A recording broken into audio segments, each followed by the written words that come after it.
संभल में जामा मस्जिद विवाद अभी पूरी तरीके से थमा भी नहीं है कि एक और नया विवाद जन्म ले सकता है। इस बार प्रशासन ने महमूद गजनवी के भांजे सैयद सालार मसूद की याद में होने वाले हर साल के इस मेले को इस बार रोक दिया है।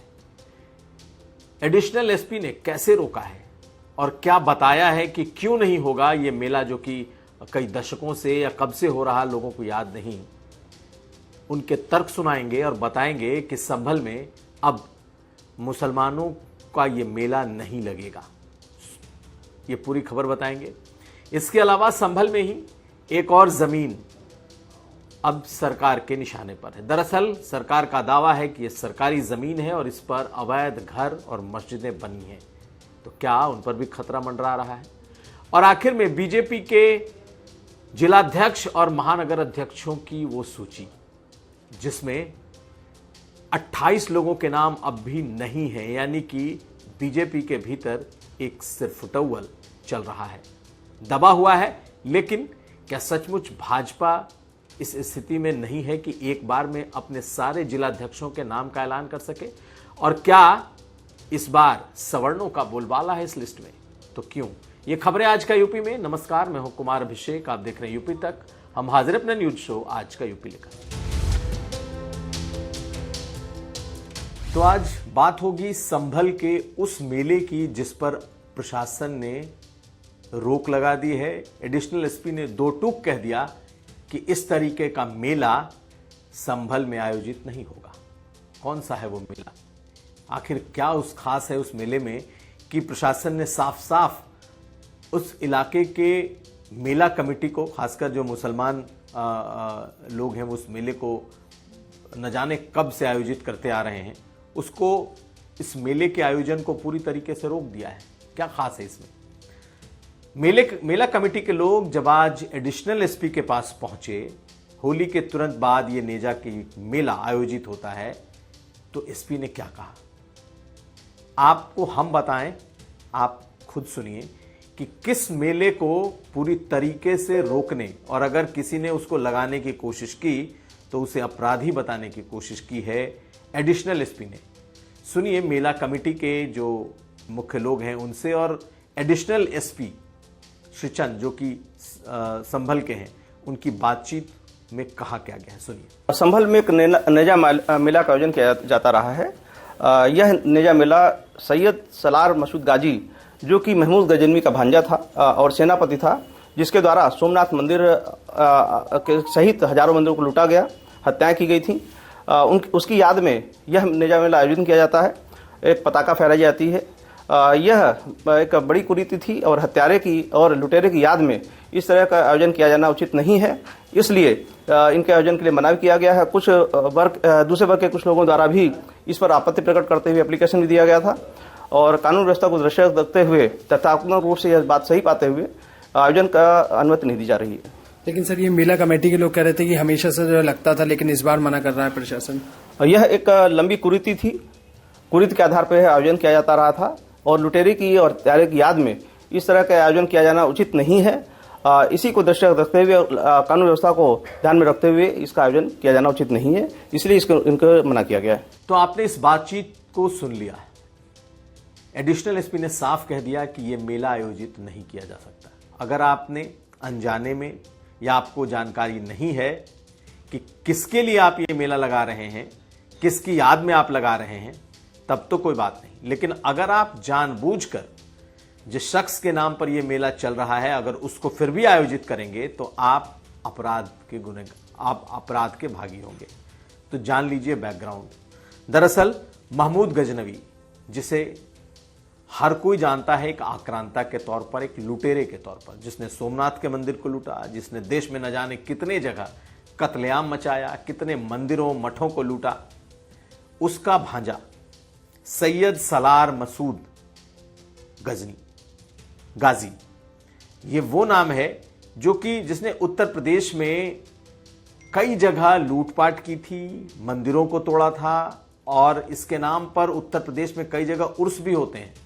बहराइच में होता है, लेकिन संभल में उसके नाम पर एक मेला आयोजित किया जाता है, ये अभी तक लोगों को मालूम नहीं था, या मालूम रहा भी होगा तो लोग इस पर बहुत ध्यान नहीं देते।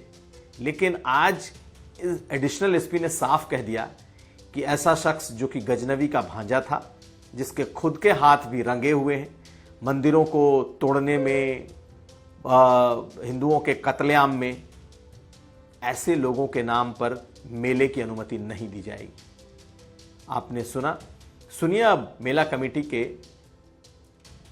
सदर को, जिन्होंने मांगी थी इस बात की इजाजत कि उन्हें इस मेले को ऑर्गेनाइज करने की अनुमति दी जाए। हम जो है 10 तारीख को माननीय उप जिलाधिकारी को ये अवगत करा चुके थे, हमारा नेजा मेला फला तारीख को होना है। जैसे कि 18 मार्च को नेजा मेले की ढाल गाड़नी थी और 25 मार्च को नेजा मेला ग्राम सूरज नगर में आयोजित था, और जो है 26 तारीख में नगर पालिका परिषद में नेजा मेला था, और 27 तारीख को हसनपुर मार्ग पर नेजा मेले का आयोजन था।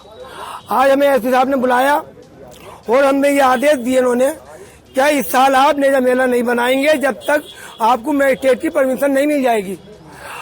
अब हमें चारों खाने चिन्ह दिलाई जा रही है इस वक्त। एक तो यह था, हमारी जो मीटिंग थी नेजे की हमेशा 15-20 दिन पहले हम करते हैं, मगर कारण ऐसा था होली और जुमा के साथ पड़ने के कारण हमने मैंने वो मीटिंग नहीं करी अपनी। हमारे क्या खुदा हम ये चीज दुआ करते थे कि 7 के से होली और जुम्मे की नमाज हो जाए, उसके बाद कोई मैसेज ऐसा ना जाए, कोई बात हो जाए तो ये ना हो जाए कि धार्मिक नगर कमेटी वाले पहले से मीटिंग कर रहे थे, कहीं इनकी कोई साजिश तो ना, कोई चाल सुना। इस वजह से हमने मीटिंग नहीं की थी।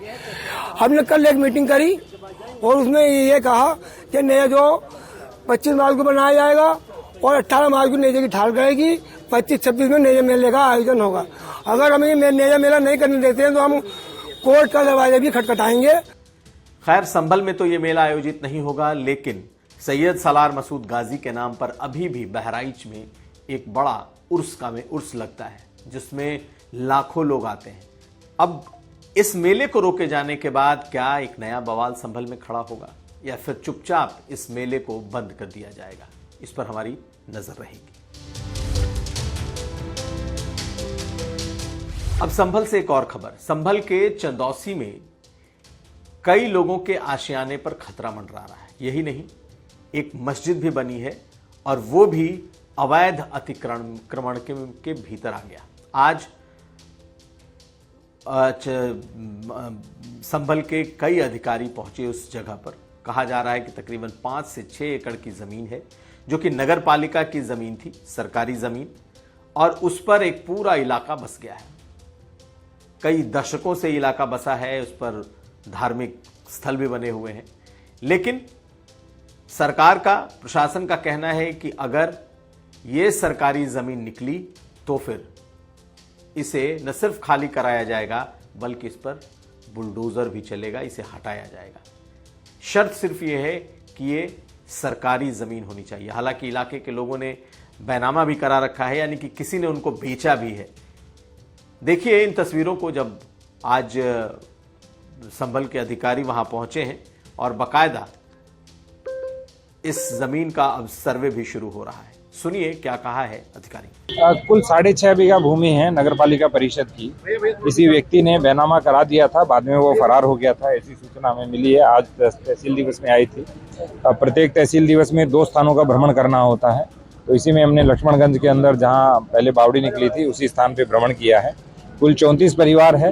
हमने सभी को कहा है कि जो हमारे तहसीलदार साहब हैं और ईओ हैं, वो दोनों मिल करके इसका सत्यापन करेंगे। सत्यापन करने के बाद कल हमें रिपोर्ट देंगे। सर, एक इसमें मस्जिद भी बनी हुई है। इसमें कुल 34 मकान और एक मस्जिद बनी हुई है। तो इन सभी लोगों का एक बार एनालिसिस होगा, इनका सत्यापन किया जाएगा, उसके बाद कल रिपोर्ट आएगी, फिर कार्रवाई करेंगे। लेकिन एक चीज स्पष्ट है कि ये सारी भूमि सरकारी भूमि थी, नगरपालिका की भूमि थी, और ये जो बैनामा है वो इनिशियली नल एंड वॉइड है, क्योंकि जिसकी ओनरशिप नहीं वो बैनामा नहीं कर सकता है। सर, सरकारी भूमि पर जो मस्जिद बनी हुई है, आगे क्या कार्रवाई होने वाली है? सरकारी भूमि पर कुछ भी बना हो, वो नियमानुसार ध्वस्तीकरण होता है उसका।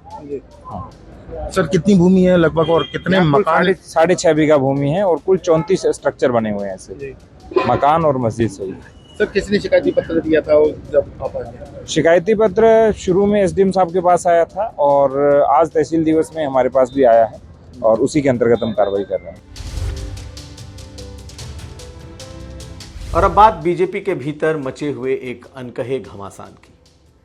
जिलाध्यक्ष और महानगर अध्यक्ष को लेकर के बीजेपी के भीतर एक अंदरूनी लड़ाई लगभग उत्तर प्रदेश के 1/3 जिलों में, यानी कि बीजेपी के दृष्टि से तकरीबन 98 ऐसे सियासी जिले भी बीजेपी ने बनाए हैं जहां जिलाध्यक्ष और महानगर अध्यक्ष की होते हैं।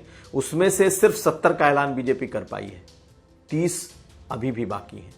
और ये इसलिए नहीं हो रहे क्योंकि हर जगह जिलाध्यक्ष कौन होगा, महानगर कौन अध्यक्ष होगा, इसे लेकर एक मत एक राय हो ही नहीं पा रहे।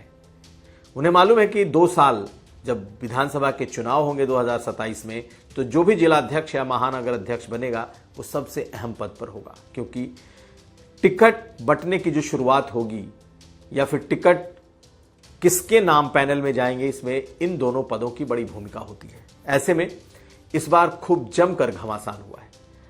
अगर आपको बताएं तो अयोध्या जैसी सीट पर अभी तक किसी के नाम का ऐलान नहीं हो पाया। मेरठ को होल्ड कर दिया गया है, देवरिया को होल्ड कर दिया गया है, इसी तरीके से अंबेडकर नगर, बाराबंकी, जौनपुर, ऐसे तमाम 28 जिलाध्यक्ष और महानगर अध्यक्ष की कुर्सी अभी भी रुकी हुई है, इसलिए क्योंकि बीजेपी के भीतर एक घमासान है।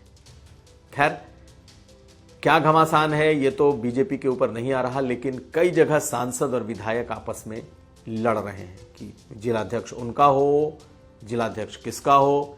किसी के नाम पर सहमति नहीं बन रही तो उसे रोक दिया गया। लेकिन जिन 70 नामों का ऐलान हुआ है उसमें अगर देखेंगे तो बीजेपी ने इन नामों में सवर्णों का बोलबाला है, यानी कि सामान्य बिरादरी के लोग 55% से ज्यादा अभी तक बनाए गए। 70 में 39 सवर्ण बनाए गए हैं, जबकि 25 ओबीसी बनाए गए हैं, 6 दलित हैं। देखा जाए तो 70 में, अगर 70 के हिसाब से देखा जाए तो दलितों को ही कम से कम 15-16 बनना चाहिए था आबादी के हिसाब से, लेकिन अभी तक सिर्फ 6 बनाए गए हैं। महेंद्र नाथ पांडे जो कि इस पूरी समिति के अध्यक्ष हैं और पूरे जिलाध्यक्ष और महानगर अध्यक्षों के चुनाव की जिम्मेदारी उनकी थी, उनका कहना है कि अभी भी 28 बचे हैं और इसमें ओबीसी और दलित और महिलाओं को ही सबसे ज्यादा प्रतिनिधित्व मिलेगा। ऐसे में पिछली बार से ज्यादा ओबीसी और दलित चेहरे इस बार बीजेपी में जिलाध्यक्ष और महानगर अध्यक्ष के पदों पर दिखाई देंगे। लेकिन इस वक्त तक तो दिखता यही है कि बीजेपी की इस लिस्ट में सवर्णों का ही बोलबाला है। खैर, अब देखना यह है कि इस तरह की जो लिस्ट है ये तैयार हुई है, इसके बाद क्या बीजेपी के भीतर कोई जिसे कहते हैं कि माहौल विवाद का रहता है या सब कुछ शांतिपूर्वक सुलझ जाता है, तो हमारी इस पर नजर रहेगी। यह था आज का यूपी। हम कल फिर हाजिर होंगे। हमें दीजिए इजाजत। देखते रहिए यूपी तक।